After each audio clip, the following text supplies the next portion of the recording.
Hello, everyone. I'm glad to be here tonight. Unfortunately, it's not in person. I would have loved to come, but I'm currently. So thanks for the introduction. I will start sharing my screen so you can see the presentation. I'm excited to share the results of this research with you tonight. So this talk is about discovering GraphQL vulnerabilities in the wild. And more specifically, how we scanned thousands of endpoints on the wild internet in order to find vulnerabilities and understand how to secure GraphQL in production. First, let's get to know each other a bit better. So I'm Tristan. I'm the co-founder and CEO of Escape, GraphQL Security. I'm French, but I've lived in Argentina, the US, and Spain.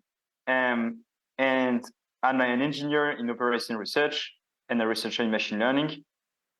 And I loved GraphQL, but struggled to secure it. So I decided to start my own GraphQL security company. And this is how Escape was born. So Escape is a fully featured automated GraphQL security testing tool. Basically, you aim it at a GraphQL endpoint, and it will tell you where the vulnerabilities are and how to solve them very easily. So this talk is about a study, a research that we conducted in the past month about scanning more than 2,000 endpoints and what it told us about securing GraphQL in production. I will divide it into three parts. So first, we're gonna discover how we actually found those endpoints on the internet. Then I will explain how we tested the endpoints for various kind of security flows. The good thing is you already had the talk from Nick. So you probably are already familiar with some kind of GraphQL vulnerabilities out there, and that will help you understand how we tested. And third part, I will discuss the results. So what we found on those endpoints in the wild. So let's start with how to find the endpoints. So we proceed as follow. We brought a cheap list of domains on the internet. So about 200 million domains, sorry. And then we had to find GraphQL endpoints among those domains. And we used our open source GraphQL endpoint finder, which is called Graph Finder. And it's a Python tool that will try to find GraphQL endpoints on a domain name. It uses subdomain enumeration, script analysis, some brute force tactics in order to detect a GraphQL endpoint among a domain. But the problem is we had about 1.2 million domains to scan, to search for GraphQL endpoints. So it would have been way too slow to use Python. It would have taken days and nights of scanning to find all the domains. So we decided to rewrite it completely in Golang, and we created GoOctopus, which is a GraphQL endpoint finder written in Golang, and that is very, very fast. So using GoOctopus on all those domain names, we found 2,400, 500 public GraphQL endpoints in the wild internet that were open. So now, how do we test GraphQL endpoints for security flows in a completely automated manner? And that's where it's hard because obviously there are too many to do it by hand. So we needed an automated way of testing the GraphQL endpoints. So there are two problems when testing GraphQL APIs. The first one is common to all API testing. It's hard to automate API testing. Why is it hard? Because if you send random data in an API, if you don't understand what precisely is expected by the API from the request standpoint, well, your request will just be blocked at the application validation layer and will never end up testing the code. So for instance, if you send random IDs to a parameter called ID, in most of the cases, you will be blocked at the validation layer because the ID you are trying to fetch does not exist in the API you are trying to test. So to solve this problem, we created a new way of testing APIs, which is called the feedback-driven API exploration. Basically, it's an algorithm that interacts with the API and tries to understand exactly the data that is expected by the API in order to send requests that make sense from a business point of view. and that are actually able to pass the validation layer and to test the code that is behind the validation layer, to test the real code of the API. But then there is a second problem, which is, so this is an example, a quick example of feedback-driven API exploration. So you can see that without API exploration, we are sending data that doesn't make sense. So like a string instead of an email, an ID that doesn't make sense. And with feedback-driven API exploration, we're able to generate a request that makes totally sense according to the API with an attack that makes sense according to what we're testing. And the second problem when testing GraphQL is that it's a graph. So if you want to test a graph, you have to get very deep into the graph in order to test every resolver and more specifically, every combination of resolvers. So we did that by implementing a graph traversal algorithm instead of our feedback-driven API exploration. And so we are able to test, to recursively explore all the paths in the GraphQL specification, meaning Escape will try to scan even the deeply nested resolvers, and we monitor their coverage in order to know if we tested properly the whole GraphQL endpoint. So this is how we test GraphQL endpoints. But now, what vulnerabilities are we testing inside of those GraphQL endpoints? So we selected a bunch of usual vulnerabilities, and I'm sure some of them are common with what Nick talked about in his talk previously. So we monitor the rate limits, are good rate limits in place in those API, the query size limits, the broken object level authorization. So this is more cybersecurity oriented, but basically it's, can we access data just by iterating on the IDs, or can we access sensitive data without having proper authorization? HTTP errors, so SSL errors, server errors, this kind of misconfigurations. Information disclosure, can we find information about the server? Can we find information about the source code in those API and this kind of vulnerabilities? Request forgeries, obviously, injections, and sensitive data leaks. And you will see this part is very, very important. So what about the results? We ran the scan on all the endpoints we found, and we were able to scan 1,600 endpoints. So that means all those endpoints are not authenticated. They do not need any authentication token, and they are open to the wide internet with introspection also available. It took us a bit more than 400 cumulative scan hours in order to scan those 1,600 endpoints. And that gave us an enormous amount of 46,000 security alerts that have been raised by Escape. So let's deep dive into those results. Sorry. So we found an average of 30 alerts per application scan, which is quite high. It means that the best practices are not very used in GraphQL. And especially we can see that, so this is the curve of the amount of alerts. And we can see that between 15 and 20 or 30 alerts, there are a lot of applications here. So most of the applications have between 15 and 30 security alerts for GraphQL in production. If we take a look at the severity and type of the vulnerabilities that we found, we have more than 50% of medium severity, which is quite tough. And we didn't expect it to be that severe. And 10% of high vulnerabilities, which is very, this is something to look at. Now, if we take a look at the types of the alerts that we found, obviously, one of the most common things is the HTTP level misconfiguration. So this is very common. This is known in security. You have a lack of headers, security headers, and so on. But then the rest is more interesting. We have a lot of information disclosure, complexity, on denial of service problems. So most of those problems, and especially complexity and denial of services, are very specific to GraphQL. And I will come back to that later, but this is very specific to GraphQL APIs. Then we have access control problems, and there are a lot of access controls problems in GraphQL. So we'll see that.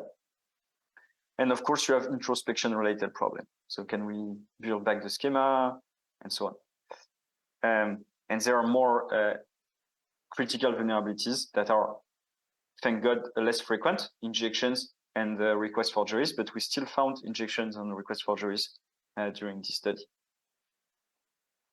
So if we break down the vulnerabilities by exact type, we see that the most frequent are aliasing, no alias limit in the GraphQL endpoint, directive overloading, I will explain what it is after.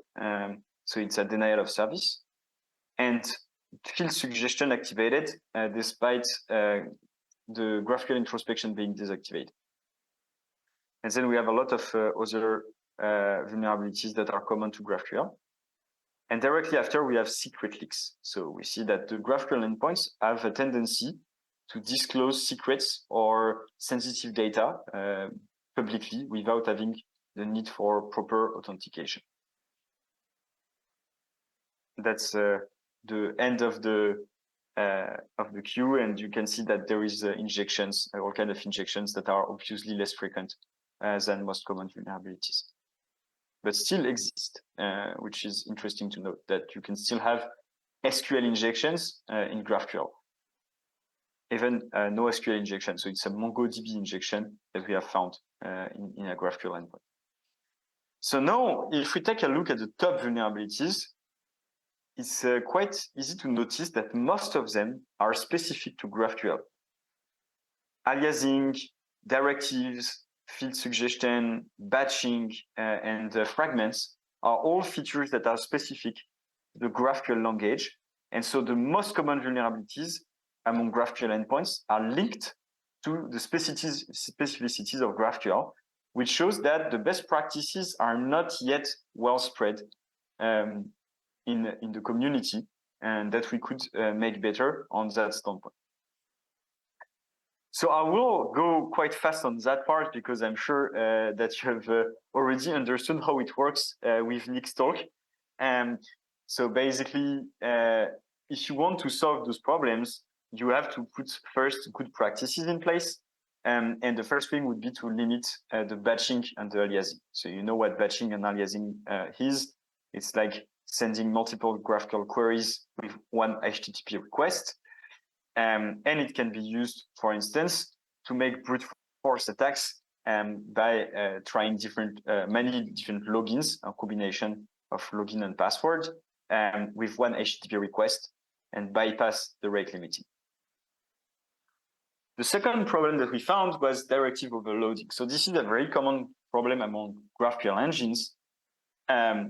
Directives are not parsed in a linear time, but rather in a quadratic time.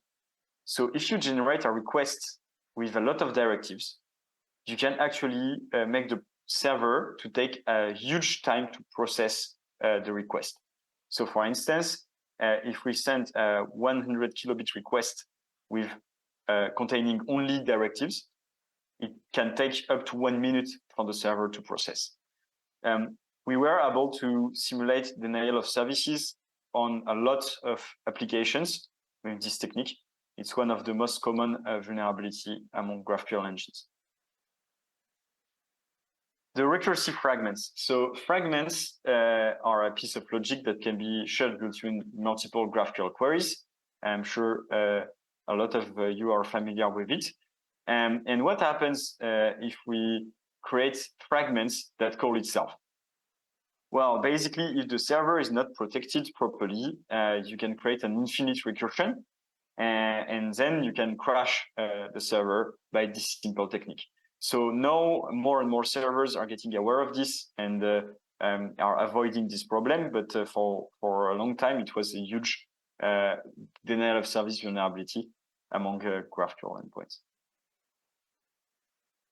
And field suggestion. So say you have a GraphQL endpoint, you don't want to disclose the introspection, which I personally don't advise. I think introspection can stay open. If the endpoint is well secured, that should not be a problem. But for some reasons, you block the introspection.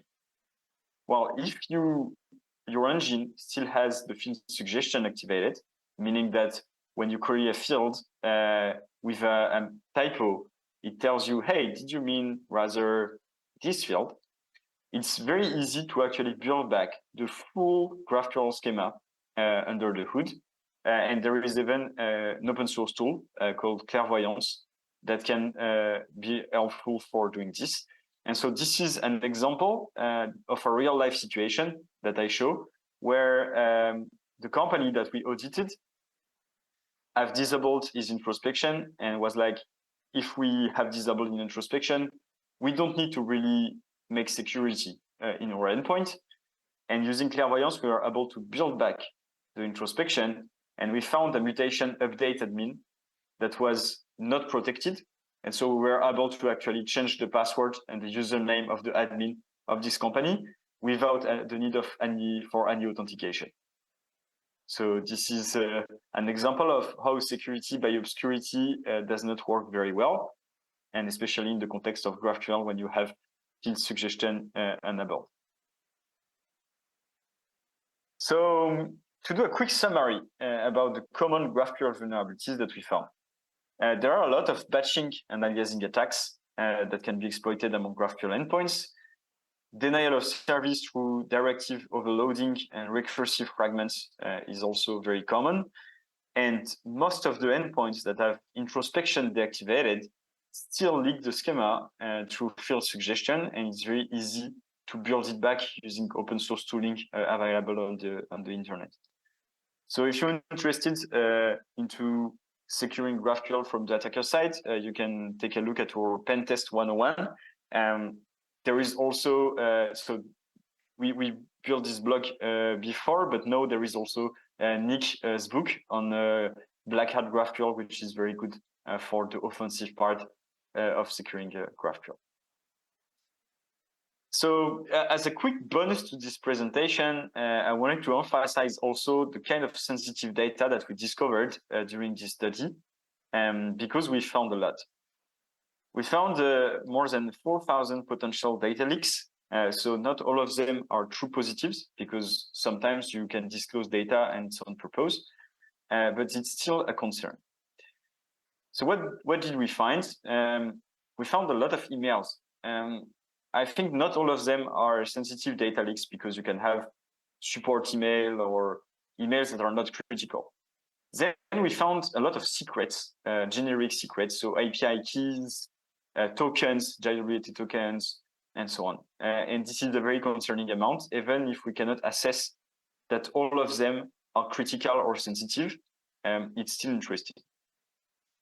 But where the problem is are among the generic API keys, the passwords, the AWS tokens, the Adobe client ID, the Asana client ID. So we found all those kind of secrets that were publicly accessible in GraphQL endpoints without authentication. So what does that tell us? A few things. So first, there are a lot of people out there that do not secure endpoints or do not ask for authentication on endpoints that should be authenticated and that should not disclose sensitive data like that.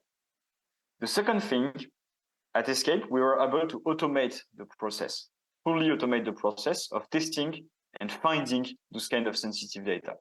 So for now, we have a unique technology, as I explained at the beginning of this talk, but it's quite sure that the bad guys will also, at some point, find a way to automate this process in the future. So that means all those data, all those APIs are at risk, and that we should really work on improving the security of our GraphQL endpoint in the next months, in the next years, like to improve the general hygiene in the community to avoid this kind of data leaks to end up in bad hands. So yeah, as I said, this all this was run using unauthenticated not get request. This is a mistake because I took this slide from a presentation for non-GraphQL experts, but all this was running only queries and never mutations. So as a conclusion, we found and scanned 1,500 public GraphQL endpoints in the wild. We highlighted numerous vulnerabilities, with a lot of them being GraphQL specific, but not only. There were also injections and also kind of attack vectors. And access control flows and secret leaks are very frequent in GraphQL, so we should really take a look at how to avoid that and improve the best practices in the future. Thanks for listening to my presentation. Sorry again for not having been there in person. I will be sure to be there next time. It was quite a long flight to come from the US this time. Thank you, Tristan. So yeah, turn off the schema introspection could be really tricky, because if you don't turn off the field suggestion, you feel that your schema, if it's not public, it's secure, right? But you show us that we can easily see the schema, right, with the fields suggestion. So, do we have any questions? Okay. So, great talk, thank you. And the question is, if we have an API with both the public data, or maybe not public, secure data, but also admin access for managing other tokens, for example, should there be some kind of split between them, or is ACL enough to secure them separately based on permissions to tokens, right? Or should there be some kind of separation, do you think, between the two APIs, the more public part and the more secure part for admin purposes only? And if so, should there also be a split in the schema, right? So for different tokens on the same endpoint, we would serve different schemas. Is it a good idea or not? That's a great question. And I fully agree that, so what I advise personally, if it's possible, but it really depends on how similar the admin schema and the public schema are. Like if you share 90% of the types of the objects, the queries and the mutations, probably you want to keep them, but then you want to do extra testing and review to be sure that, of course, a normal user cannot access what is supposed to be admin only. If you have different types and you have the clear separation between the admin features and the normal user features, I would still advise to create a separate endpoint. I've seen a lot of vulnerabilities coming from admin features that are available to normal users because there has been a problem in the access control list or it has been reviewed too quickly. So yeah, having a double check on that is good, and separating, if it's possible, is great as well. So Alex, Nick is saying that all authorization should be outside the GraphQL, right? So do we have any more questions?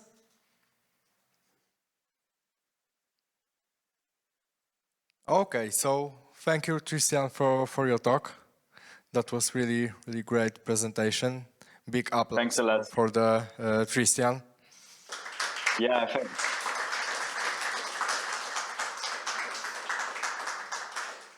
Thanks a lot for the invite, and thank you, Nick, for accepting to get the first talk because I was not available. If you're interested in GraphQL security, feel free to take a look at our blog and at Nick's book. Those are very great resources for starting out. And also don't hesitate to try Escape. We have a free trial. So if you want to run a test against your endpoint, feel free to do it. It's on our website, escape.tech.